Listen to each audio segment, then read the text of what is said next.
Hello दोस्तों, जब आप दी ट्रेड रूम मैंग जैसे बड़े ट्रेडर को कंसिस्टेंट प्रॉफिट बनाते हुए रेगुलर देखते हैं तो आपको भी लगता है कि उनके पास कोई स्पेशल स्ट्रेटेजी है या फिर बड़ा कैपिटल है जिसकी वजह से वो रेगुलर प्रॉफिट बनाते हैं।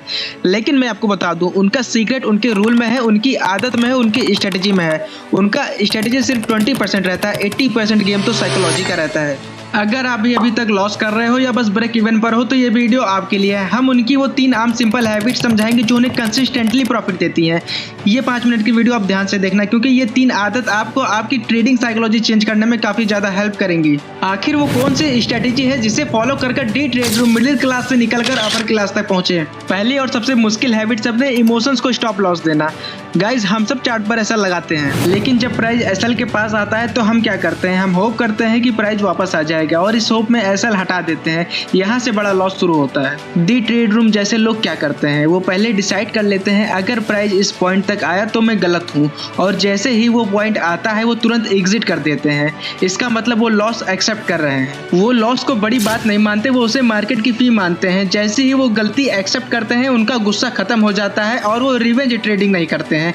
इस आदत की वजह से उनका कैपिटल तो बचता ही है, लेकिन सबसे इंपॉर्टेंट उनका माइंडसेट ठीक रहता है अगले दिन ट्रेड करने के लिए। दूसरी आदत जो उनके ट्रेड को सॉलिड बनाती है, कंफर्मेशन का वेट करना। हम लोग क्या करते हैं? हम लोग प्रिडिक्ट करते हैं ये सपोर्ट है तो बाय कर लो, और मार्केट हमें ट्रैप करके नीचे चला जाता है। लेकिन दी ट्रेड रूम की ट्रेडिंग देखिए, वो हमेशा वेट करते हैं। वो देखते हैं कि जब प्राइस उनके लेवल पर आया तो मार्केट का क्या रिएक्शन था। वो देखते हैं क्या वहाँ कोई लंबी वीक शैडो बनी है, क्या यहाँ कोई स्ट्रॉन्ग रिवर्सल कैंडल बना है। जब उन्हें प्रूफ मिल जाता है कि हाँ, आप बड़े बायर्स और सेलर्स मार्केट को कंट्रोल कर रहे हैं, तब वो एंटर करते हैं। इसका फायदा क्या है? अगर आप जल्दी एंटर करोगे तो आपका एसएल बड़ा होगा, अगर आप कंफर्मेशन का वेट करोगे तो आपका एसएल छोटा होगा और आपका रिस्क रिवार्ड आराम से 1:2 1:3 का बन जाएगा।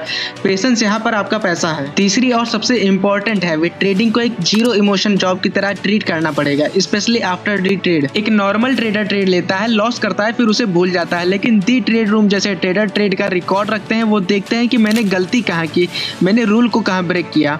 ये रिव्यू करना उनके लिए एक लर्निंग प्रोसेस बन जाता है, जिसकी वजह से उनको अपनी मिस्टेक पता चल जाती है, उस पर वर्क करके उसको वो फिक्स कर देते हैं। गाइस, आपको भी यही आदत डालनी है। अगर टारगेट मिल गया तो सिस्टम बंद, अगर लॉस लिमिट हिट हो गई तो भी सिस्टम बंद।